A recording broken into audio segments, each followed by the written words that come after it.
First of all, who hates it in a moment to go to the petrol station and pay for your petrol and feels this pain? Please put a 1 into the chat if that is the case.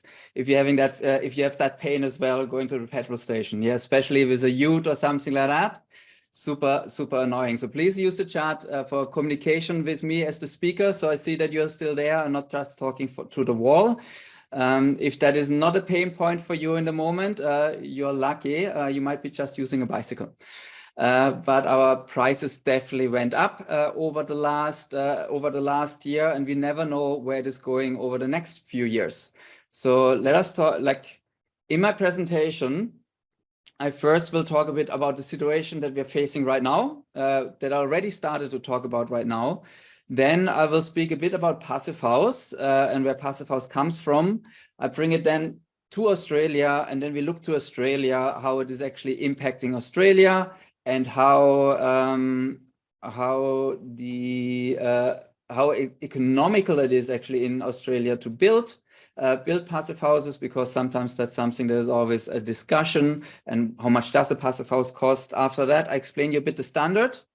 And after the standard, we go into detailing and build-ups of wall structures that are suitable for us here in Australia, obviously in timber, CLT and framing. I give you as well some ammunition regarding steel framing, so why we shouldn't go down the steel framing route at one point. And then after that, I give you a little bit goodie regarding our offers that we have that you can then get. So at the end of the presentation, I give you a little bit something you could use. Okay, perfect. So let us start.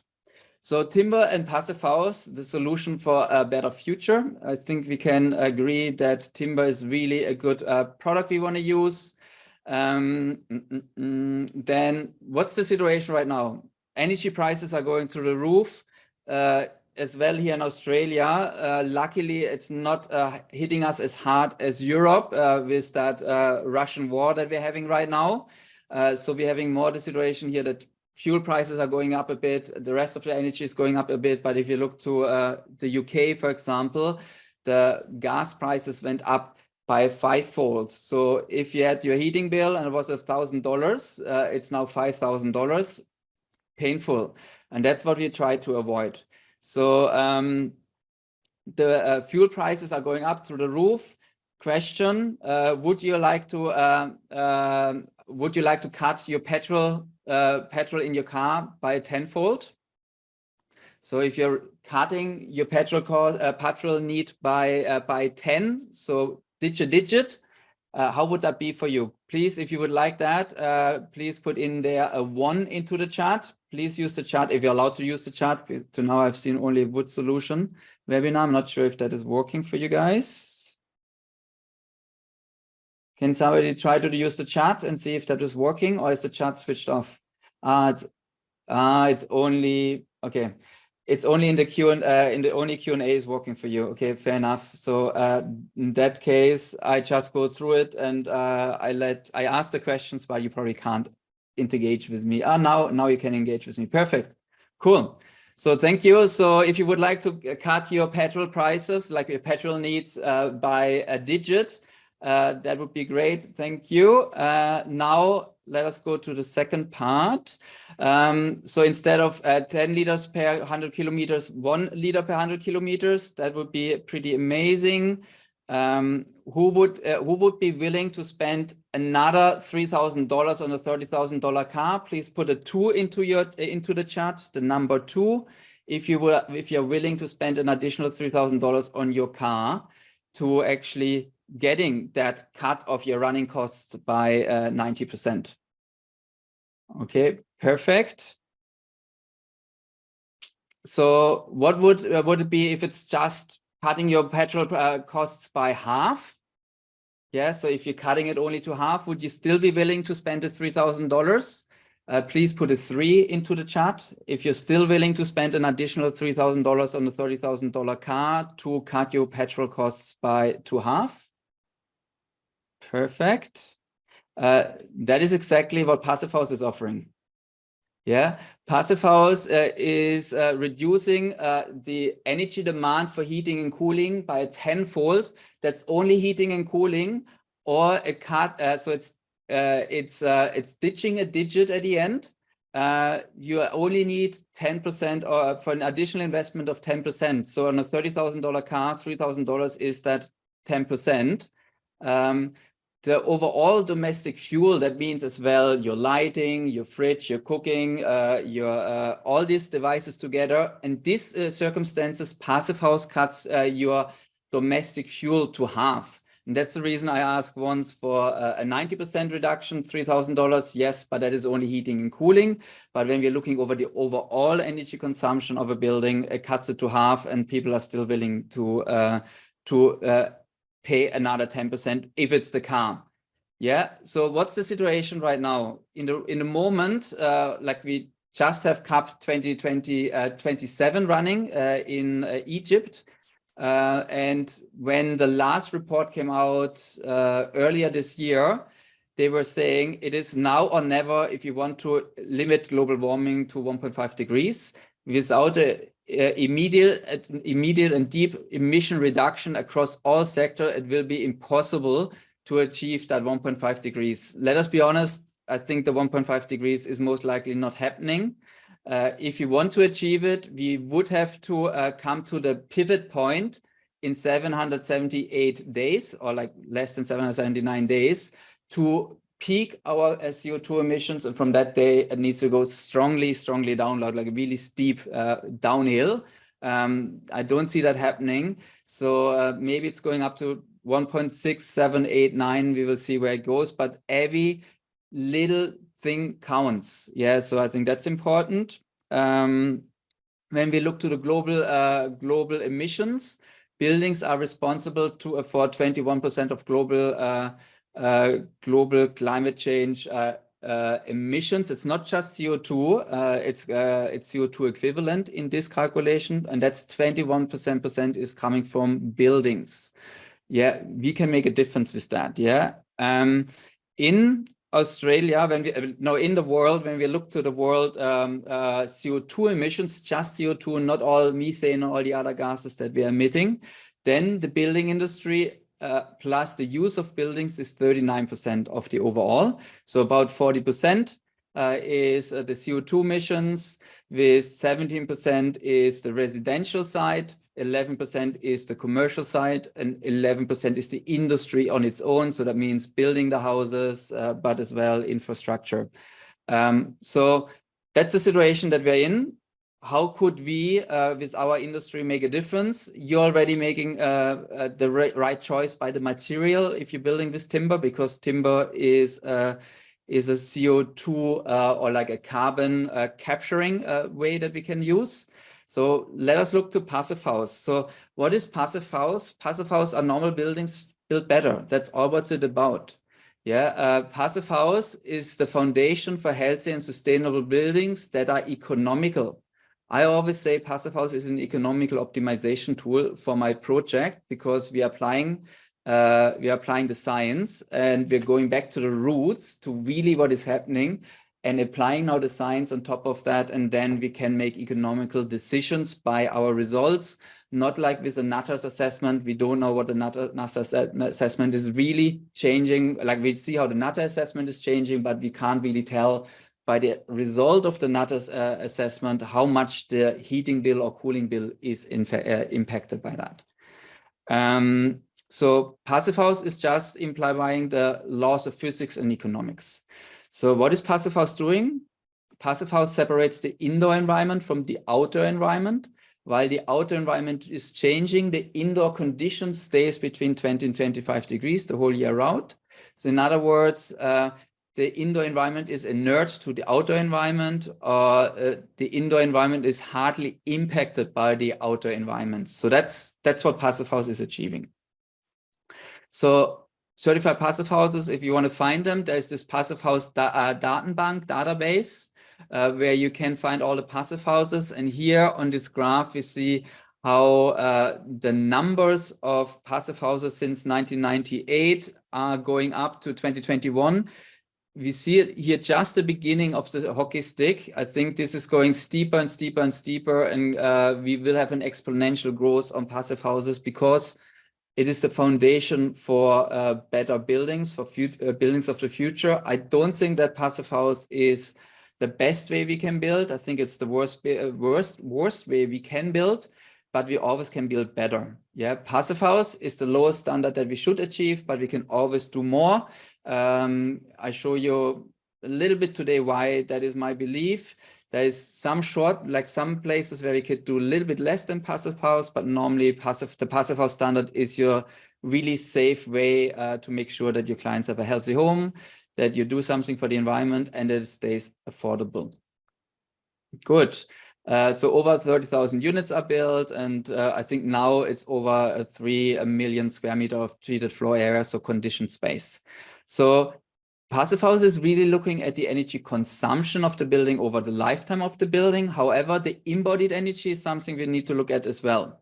Yeah, so the embodied energy, we normally say here in Australia, the pivot point where the embodied energy and the use of the building energy is coming to a balance. So it's 50-50 is at a 20 years time. Yeah, so after 20 years, the embodied energy in the building and the use of the building is the same amount of energy. We want to build for a century, not just for 20 years. That's the reason why the use of the building is so much more important than actually the embodied energy, but we need to tackle it as well. Because of the energy reduction in a passive house, I would say it's at least 30 years, not 20 years, where we could come to this balance. Generally speaking, I'm saying we're having 20% embodied and 80% use of the building. If you're building a durable building that stays there for a century, that's where we're at. And the most sustainable energy is the energy that we don't use. Like I said before, you are already using timber. Timber is a renewable material. The timber carbon content is 50%. So 50% of your dry timber content is carbon. And that, if you translate it into CO2, that is actually more than a kilogram. It's between 1.65 and 1.8 kilograms of CO2 stored in timber, because we're storing the carbon, we're not storing the oxygen. That means with timber, we can store more carbon. That is actually the weight of the timber itself. So that's, I think, good to know. Then it's a durable building method. We have here the Uji temple in Japan that was built in 711 after that. So that's like over 1,000 years ago. So we can build timber structures that can easily maintain for 100 years, 200 years, 300 years. And then the global wood production trade is increased by 143% since 1990 to like in a 20 years time frame. That shows that timber is a good material, that the evaluation or the appreciation of timber is going up. And I think it will go up more and more and more because it's such a great material to work with. It's warm, it's sustainable, it's easy to fix, it's easy to to create things out of it, and it has a big variety of uses from structural to finishes, even making tools out of it. But I don't need to tell you about timber. Timber is your world. I'm a chippy as well, so I've worked for 10 years with timber, so I know this part. So now let us look to passive house in Australia. So passive house movement started in 2013 with the first passive house, and that was actually a concrete block construction. So the first build was concrete. The second building, that was an ENAFIT, so that's a retrofit project. That wasn't a new build. That was an existing timber structure that was retrofitted in Victoria. Then in 2017, we got the first apartment block in concrete structure, the Fern in Sydney. Then we had a steel construction in 2020, the first university building in steel, like not like it's a university building. We had as well the, what's it called, Gillies Hall. That was CLT in a similar time frame just before this one. I think it was 2019. That was as well my cover picture I used. That's Gillies Hall in Victoria. And that was a CLT building, amazing result with that one. And now the major developer got on board in 2021. I think it was Fraser, if I remember right. In Australia, we have over 50 certified passive house projects so far that you can find. It's far more than that, but not everybody wants to let people know that they're building passive house. So that's the reason I have to keep it smaller. We're probably closer to 100, I would say. We realized a lot of projects below $2,500 per square meter treated floor area. Even right now, one in Victoria is just about above that, even in this climate with 2,550. And then a passive house does not need to be expensive. It's something that a lot of people think it's not need to be expensive, and I want to show you later why. And it's ideal for social housing and affordable housing because running costs are pretty much cut to half for the operation. And in affordable housing, the heating and cooling is normally higher because they spend more time at home. So that has even a bigger impact. So passive house is really, if you want to be social, it's the right place as well. And we want to be fair. So how energy efficient is a passive house? So from a systems perspective, we allow 10 watts per square meter, heating and cooling. At your location, it doesn't matter where you are, at your location, you're allowed to use 10 watts. So that means a 1.5 kilowatt split system, that's super, super small. You normally don't get such small split systems. The smallest normally start about 2.5 kilowatt. You can already condition a 150 square meter house. So what does that mean in Melbourne? Yeah, where we have minus 2.5 degrees as the lowest temperature that we can have over there. We can maintain the temperature between 20 and 25 degrees with a thermal insulation thickness of 140 millimeters for a 150 square meter house with one split system. Yeah, that's now Melbourne, minus 2.5. If you're going to Charlotte Pass in New South Wales with minus 23 degrees, there we want to maintain the same temperature, 20 to 25 degrees. And here we need now 340 millimeters of insulation to achieve that. And then we again needing only a split system of 1.5 kilowatt for the 150 square meter house.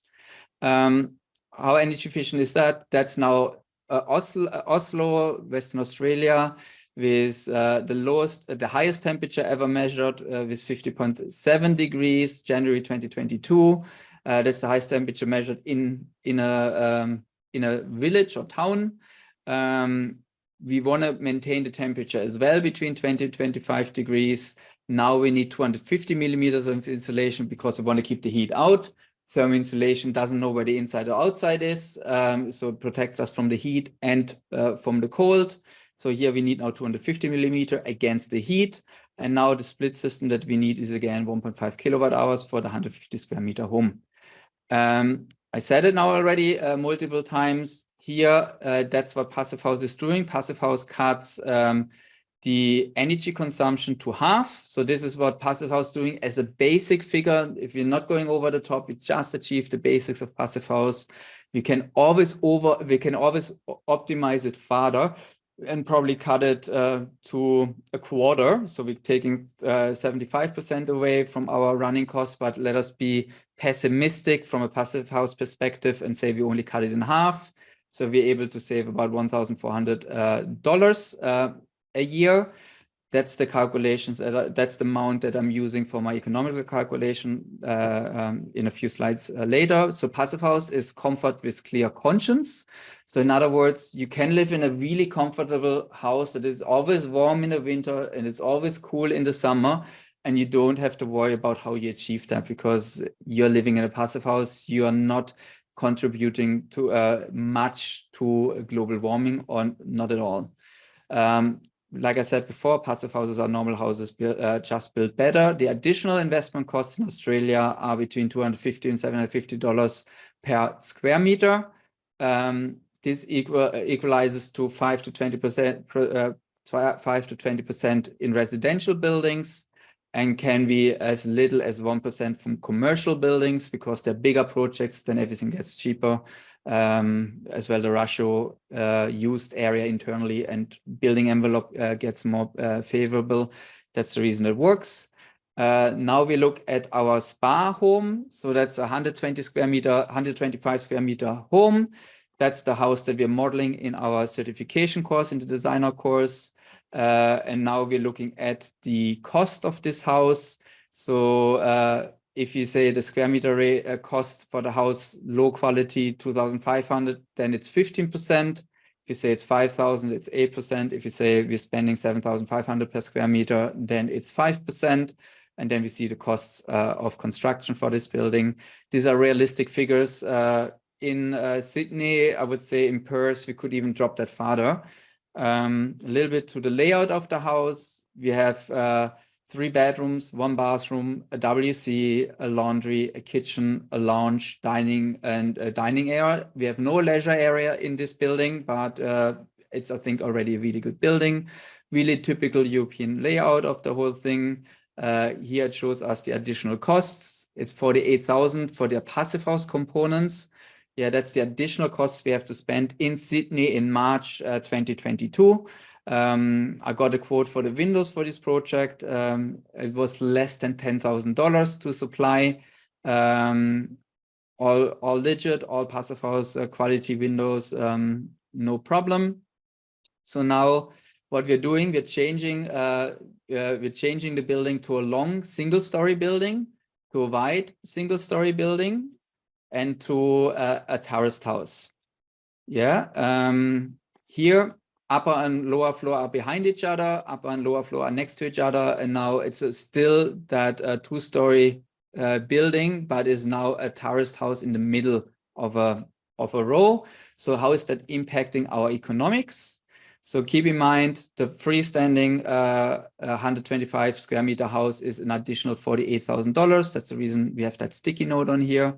Now the long single-story building is now coming to an additional cost of $64,000. So that's another $16,000 just because we're going single-story behind each other.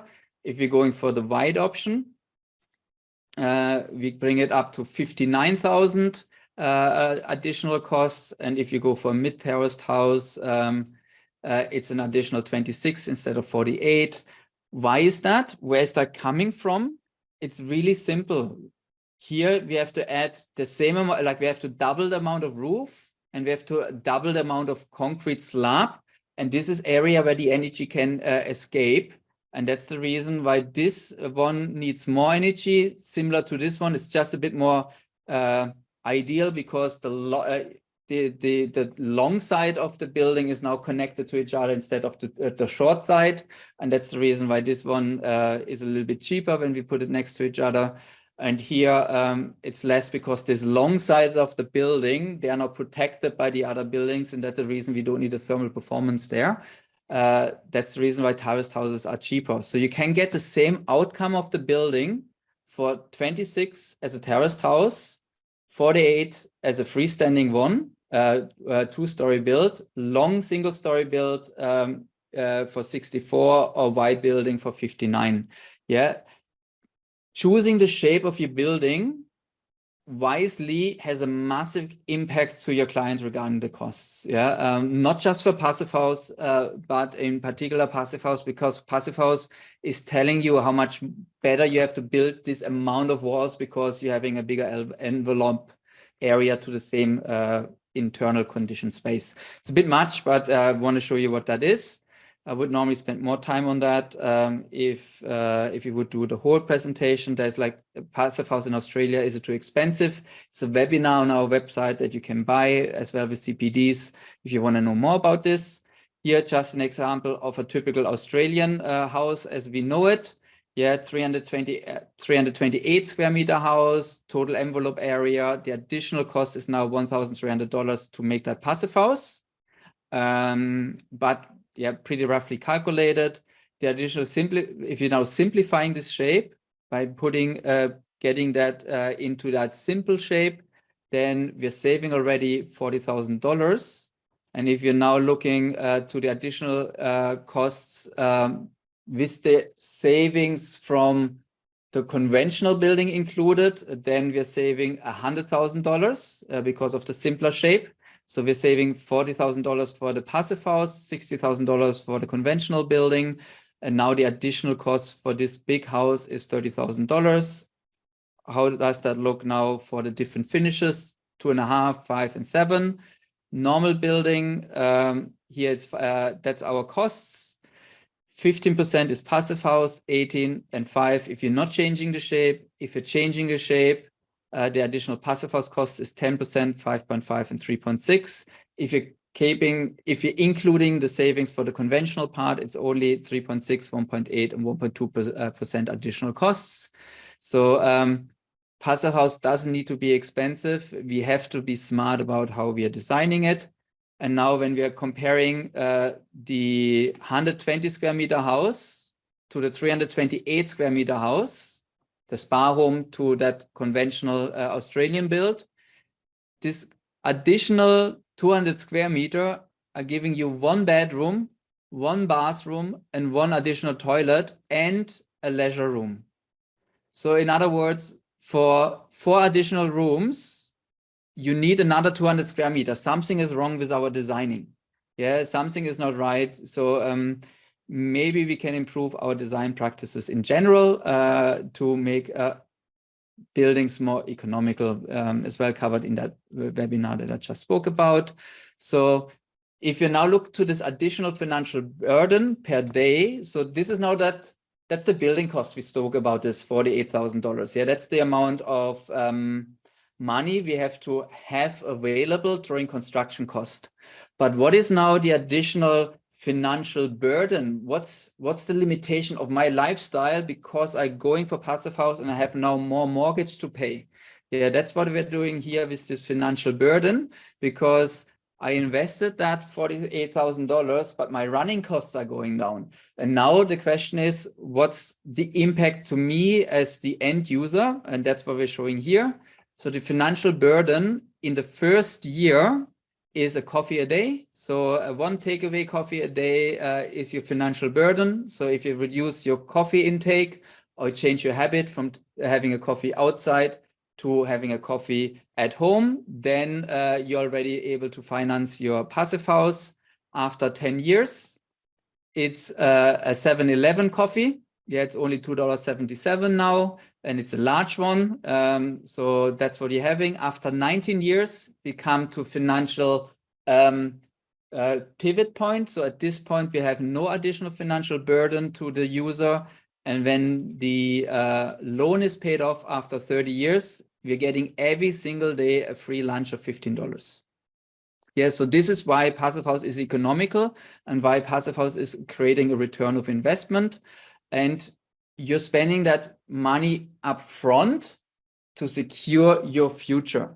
You don't know how your energy prices are developing. They could go up by another 100%, another 1,000%, or they could drop down to 50%. We don't know, but it's more likely that at least over the next 2-3 decades that the energy prices are going up. I think in 50 years they start to pivot down again because renewable energies will be so cheap, but that's another story. Cool. So that's the economical calculation. What I showed you now in the economics, you can do that in the passive house. Passive house in Australia, is it too expensive? That webinar will give you a really good overview of that. But let me now explain how the passive house standard works. So passive house has a really clear outcome. Yeah, so what we want to achieve is a thermal comfort zone between 20 and 25 degrees and a relative humidity level inside the building from 30 to 60%. That's the comfort. There's far more things that we're trying to achieve, but simplified, that's what we try to do. On the environment, we try to have it mold free. And for this, we have to make sure that our surfaces have a relative humidity below 80%.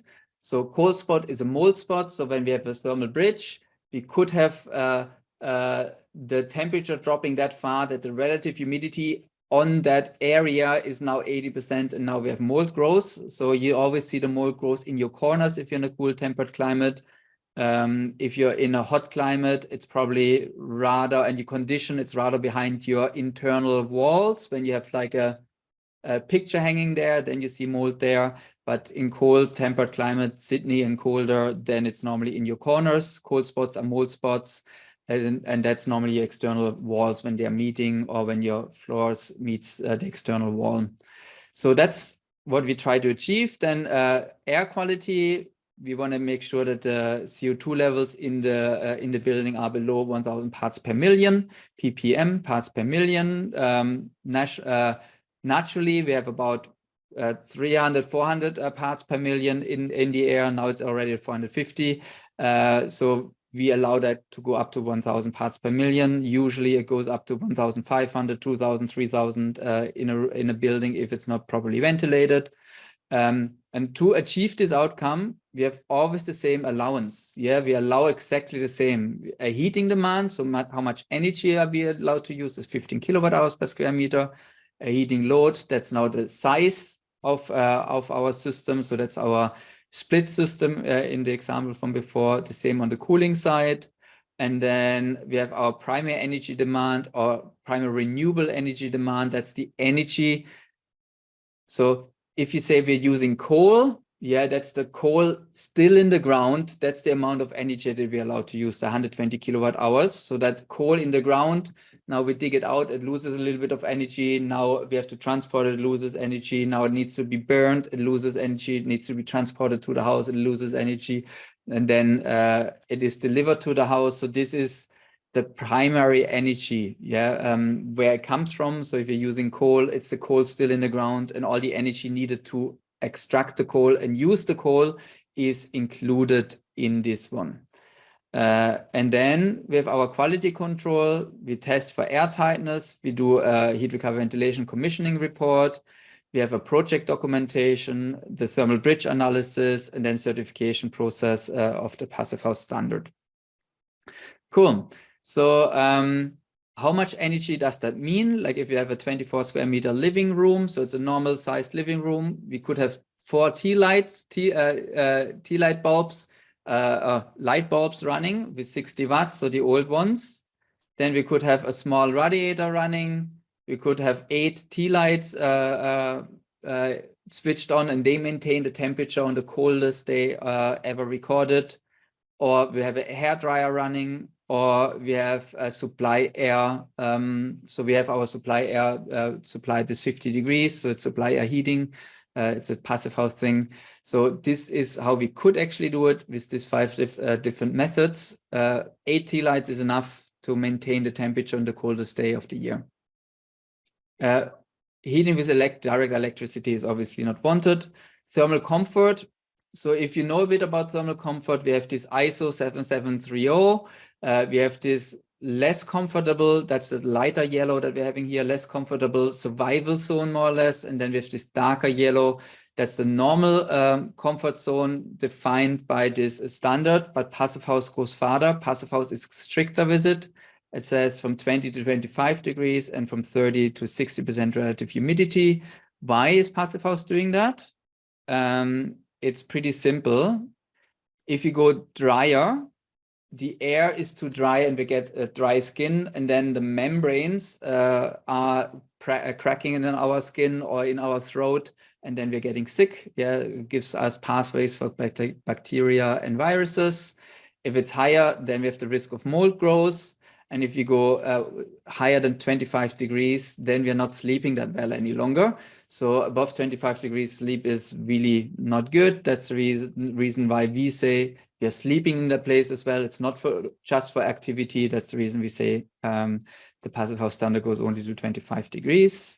Then we have 3 different standards. So we have the new build standard. That's the passive house standard, like everybody talks about. Then we have the NR-FIT standard. That's for renovations. So it's not as strict as the standard itself. And then we have the low energy building standard. I call it the pity plug, because you're getting this if you're not achieving either of them, mainly missing the 0.6 airtightness mark. You're allowed to have 1 air exchange in the low energy building. So this is still really good compared to conventional buildings, but it is not a passive house. It's a low energy building as defined by the Passive House Institute. So I need to point that out because a few people selling that now as passive house. This is a real passive house. This is a retrofitted passive house, and that's a low energy building standard by the passive house definitions. Then we have this criteria for this 3 standards. It's transparent, it's clear defined requirements. It's defined by the Passive House Institute. It's precise, required, must be fulfilled. It's freely available. Anyone can build it, anyone can design it. You don't need to do the courses, but you need to fulfill the standards, and you need to go through the certification process if you want to have a certified passive house. And it's legally, it gives you a legal certainty for an outcome, and it's legally binding. So if you're somebody that stays for quality, and is always getting annoyed when your quotes are underpriced because they're tricking the client by giving them less, then you would love passive house, because you can't underprice a passive house. You have to deliver a passive house. Obviously, you can still do that with the finishes, but the performance of the building, they can't make compromises. So if you're somebody that stays for quality, then passive house is your secret weapon, because nobody can underprice you if they have to deliver a passive house, because that's the quality that is required. And you can now deliver quality and be sure that nobody can underprice you, because they're binded by that law of the regulation. And then it's certified, currently valid, and you can find the current valid variation. So it's the certification process is really, really rigid. There's like a certifier. They need to be certified certifiers for passive houses. They check all your work. They help you to achieve it as well, and say, hey, there is something, maybe you want to look at that again to improve it. So it's as well a learning process for the people that are going through that certification process. So you're learning with it, and you're delivering something better. Now, that was the standard. 2 things I would like to point out is airtightness and thermal bridging, because these are things that are always coming up. So I want to just put it into my presentation that you heard about it. No more leaky buildings. Would be lovely to see that. So airtightness systems need to be continuous. They need to be structural. They need to have a structural integrity. Yeah, they can't be just flappy and not installed properly. They need to have a durability, and then they can't be infiltration by air. So it needs to be air permeability needs to be 0. Now we have 2 types of leaks. We have an energy leak. Yeah, that means the hole is so big that there's so much air going through that we're losing a lot of energy. And then we're having our moisture leak. Now we have a smaller hole, often as well going in the structure, moving through the structure somewhere, and then coming out at a completely different area. This is now a moisture leak, because the air is now moving through the structure and has enough time to cool down, and now we have condensation in the structure. This is the old standard. This is where the standard is moving to in the moment. Yeah, so from a structurally sound construction that was that used a lot of energy to maintain a comfortable indoor environment that can't even be achieved because the air gets dry in the winter. They're now moving to this structure that is not structurally sound any longer, because we have now rot, we have now problems in the structure. It's a half measure, and now airtightness and thermal insulation will get a bad name, because modern buildings will be more moldy and will have more moisture problems and mold problems because of doing half measures.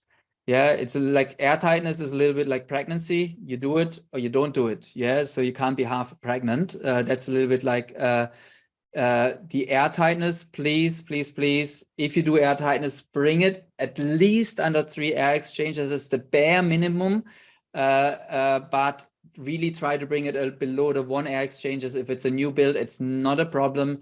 With a little bit of detail and thinking, it can always be achieved super easy. The 0.6 for an experienced airtightness installer, 0.6 is as well a piece of cake. When the industry is a bit more ready, then everybody can achieve the 0.6 in a moment. I think 1 would be really good. 3 is the bare minimum. Never ever do more than 3. It's only asking for problems. Otherwise, build your glorified tent with air exchanges above 10 air exchanges. Airtightness. Here we have just diffusion in an airtight structure. Yeah, 140 millimeters of thermal insulation. It's 0.5 grams of moisture are getting into the structure just by diffusion, not by air leakage. Now we're cutting a 1 millimeter gap over 1 meter length. So that's fuge, that's a gap over 1 meter. This 1 millimeter gap is now causing 800 grams of water getting into my structure every single day. Yeah, because of the air moving in there.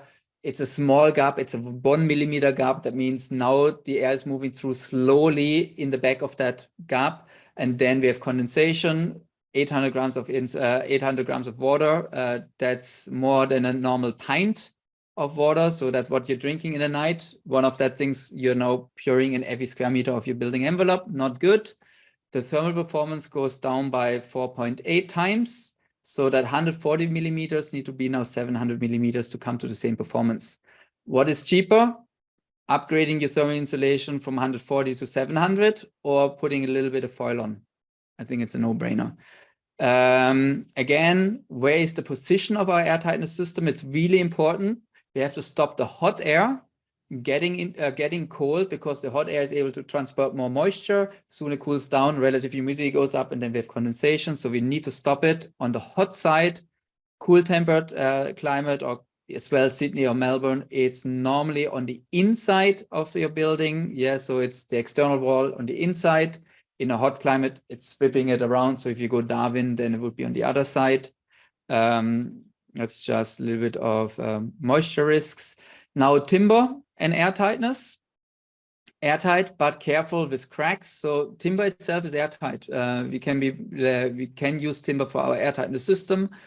Rough timber, difficult to join. Spray on may work. So if you use spray on airtightness membranes, they could work as well. If it cracks a little bit, that membranes are staying flexible normally, so that could work.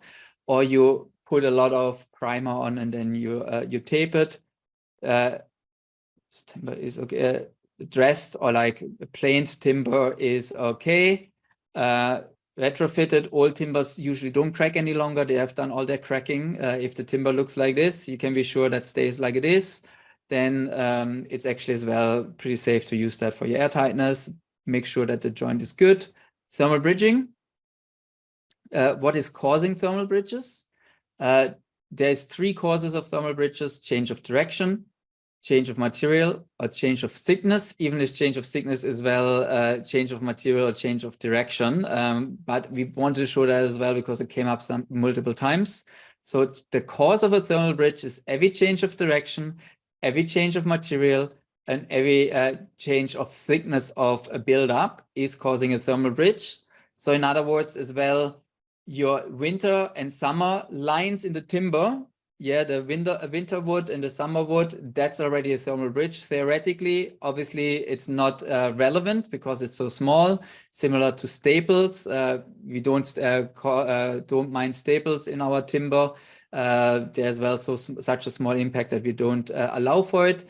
How to make the decision if it's a thermal bridge that we need to address or we don't need to address, that's what we're covering in our designer course. Then we have 2 types of thermal bridges. We have point thermal bridges. That could be like a balcony fixing, when we're fixing a balcony to a structure.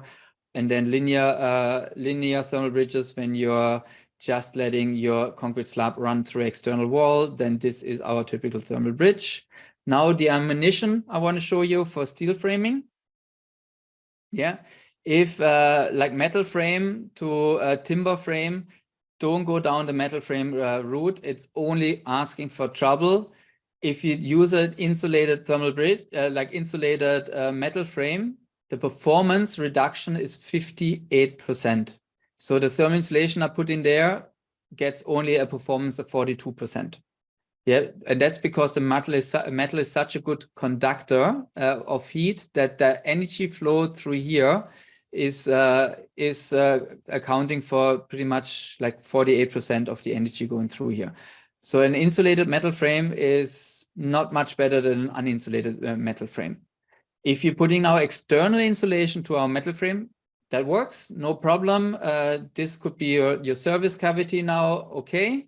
Soon you do a combination of insulating the metal frame and having an external insulation on top of it. Then you're losing 23% of your performance, or in other words, the 58% of your metal frame is lost. So that works as well. But obviously you need to use far more thermal insulation to achieve the same performance than if you would use a timber frame. So please stay with timber. Timber is definitely better than metal framing. Good. Let us move into build-ups. Only 10 minutes. Okay. Passive house is doing maintains the internal temperature between 20 and 25 degrees. We have 15 kilowatt hours of energy consumption and 10 watts per square meter for our system. We went through that already before. The results is a thick buildup in a harsh climate, a thin buildup in a mild climate. I think that's important. Position of airtightness system, I just want to repeat that. In a cold climate, the airtightness and the vapor tightness is normally internally. It's often one system, and then now on the outside we have our weather tightness system. Airtightness and vapor control should be on the warm side of the thermal insulation. In a hot climate, on the inside is nothing, everything is on the outside. So airtightness, vapor tightness, and weather tightness could all be one system on the outside. Okay, so thermal envelope, when we're coming now from the outside, that's just an RSI value, that's resistance, not so important. That's our external finish. Then we have our weather tightness, then we have our thermal insulation, then we have our structural components, then we have our air tightness, and then we have our vapor tightness, and we have our internal finish. This is when we're having like the external finish and the weather tightness is pretty much the same system. There is no ventilated cavity. So external finish is a part of the thermal envelope. That's our buildup. In the case we're having a thermal envelope, we have an external finish, then we have a ventilated cavity, then we have our weather tightness, second layer of defense, I call it as well, thermal insulation, structural component, air tightness, vapor tightness, and your internal finish. Now your thermal envelope is from weather tightness to internal finish. The ventilated cavity and the external finish are not a part of your thermal envelope. Just wanted to point that out. So if you're having a structure and you have a ventilated foam board hanging in front of your house, that's pretty much waste of money and time and resources. Now a bit about how to read the details that I'll show you in a second. Yeah, so you could have fixed showing in orange, like fixings are shown in orange, sheeting is shown in solids, and membranes are shown in dashed lines. Weather tightness is always blue, air tightness is always green, orange is always fixings. So that gives a bit an idea when you're now reading these details.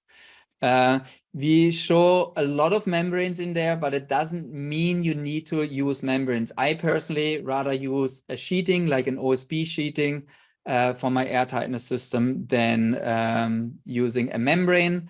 It's my personal preference, but we show it with membranes because it's the main thing that is done here in Australia. Here, CLT construction, that's our thermal envelope.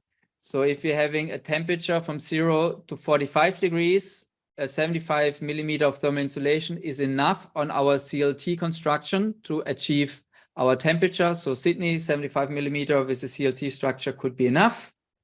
If we go to -15 to +60 degrees, then we need 150 millimeters of insulation on top of it. And if you're going to the total extreme, -45 degrees up to +90 degrees, so we have nearly boiling water, so we don't want to live there anyway, but it's theoretical, then we need a 300 millimeter of insulation on our CLT. Yeah, so that's only theory for you. In this case, we need to make sure that our external weather tightness is vapor open. It can't be something vapor tight, so metal sheeting or something externally is always a risk in cold climates. Then timber framing. We've got 5 minutes, Daniel. We're going to have to wrap this up pretty quick. Thank you. Pardon? We'll have to wrap this up pretty quick and do the outro soon, just to give you that fair warning. Thank you. Yeah, no worries.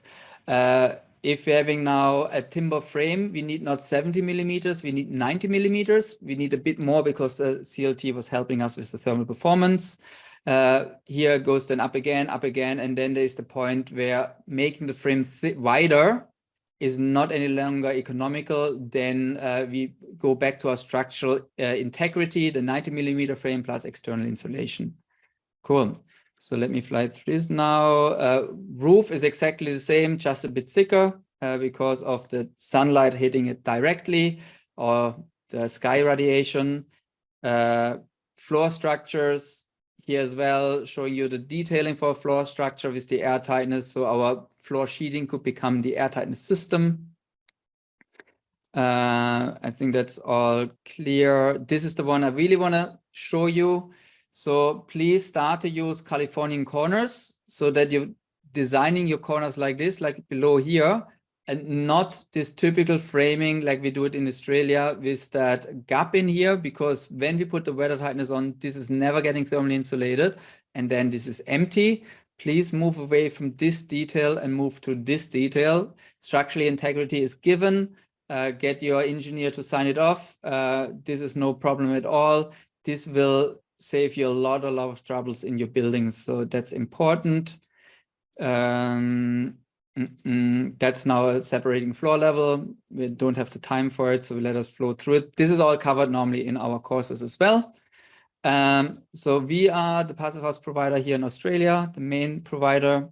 If you're interested in our courses, we have now the option as a live course, where that's our premium supported course, where you're with the teacher. You have a 100% certification guarantee, and you get twice your money back if you're not passing your certification. That's $5,000. The self-paced is a Q&A supported, so the teacher is not with you during the modules, but during the Q&A sessions. 100% certification guarantee, 1 times money back, and that is $4,000. And then with the boot camp, you're on your own. You have 1 month's time to complete it. You have a fixed exam date, and that's normally $3,000. If you're interested in that, you can now get out your phone and scan this QR code and register your interest as well. Here, maybe make a picture of this right now as well. Here, wood chip $300. That is your discount for $300 if you're booking any of the courses. It's only available until the end of this week. So here, that's your discount you get. That's for the designer course. If you scan that, you register your interest. Remember, wood chip $300. You get a $300 discount if you're booking it until the end of the week. Or if you register for your interest, you can talk with us and let us know that you were in this presentation, and then we can give you that discount as well. The same we have for the tradie. Cool. Yeah, thank you very much for joining us today, Daniel. Really appreciate it. Just as a reminder for everyone, the Timber Design Award ceremony tickets are on sale. The event is on the 8th of December in person in Sydney. First time in 2 years we're having it in person, so come along. It's going to be a great evening. We also have a Australian mass timber full-scale test burn program that we are running. So if you're interested in getting involved in that, please do let us know. And next in our WoodSolutions webinar series is Tuesday the 29th of November at 11 a.m. by Dr. Philip Christopher on the 7 ways to achieve 7 stars, meeting the 2022 NCC energy efficiency provisions for Australian homes, which would be if you're not going the full passive house standard. So that's going to be in a couple of weeks. So thank you very much for that, and we'll see you in the next webinar. Thank you all. Ciao.